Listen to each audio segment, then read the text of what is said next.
Eu sempre soube que a minha mãe não gostava de mim, mas eu nunca pensei que ela fosse fazer isso comigo. E eu só descobri porque uma vizinha minha ficou com pena e me contou.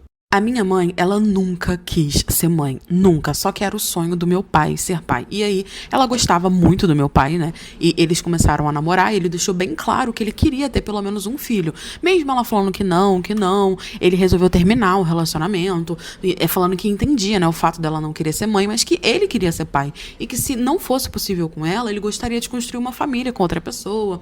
A minha mãe não aceitou, disse que tinha mudado de ideia, que ela queria construir uma família com ele. Eles voltaram a namorar, se casaram e a minha mãe, muito contra gosto, engravidou de mim. A minha mãe era muito nova quando casou com meu pai e ela sempre foi fissurada nele, sabe? Só que ela sempre foi muito vaidosa. Ela sempre foi muito de cuidar do corpo dela, sabe? Ela sempre foi muito assim, nada pode estragar meu corpo, nada pode estragar meu cabelo, minha pele. E esse era um dos principais motivos de que ela não queria ter filho. Uma porque ela não queria estragar o corpo dela, segundo ela, e outra porque ela não queria deixar de ser protagonista da história dela. Porque segundo ela, quando você tinha um filho, a sua vida, você ficava em segundo plano e em primeiro plano seria a vida do seu filho, né? Isso seria o caso se você fosse uma boa mãe, que claramente não era o caso dela. Pois bem, ela me teve porque meu pai me queria, mas meu pai tinha uma condição boa, então ele pagou babá pra poder ajudar ela. Eu era mais cuidada pela moça que trabalhava na nossa casa do que pela minha mãe, tanto que eu me apeguei muito a essa senhora, chamava ela de mãe e tudo. A minha mãe vivia na academia, sabe? Vivia gastando o dinheiro do meu pai. Ela nunca foi carinhosa, nunca foi uma mãe de se preocupar comigo, ela basicamente não tava nem aí. Até que, infelizmente, o meu pai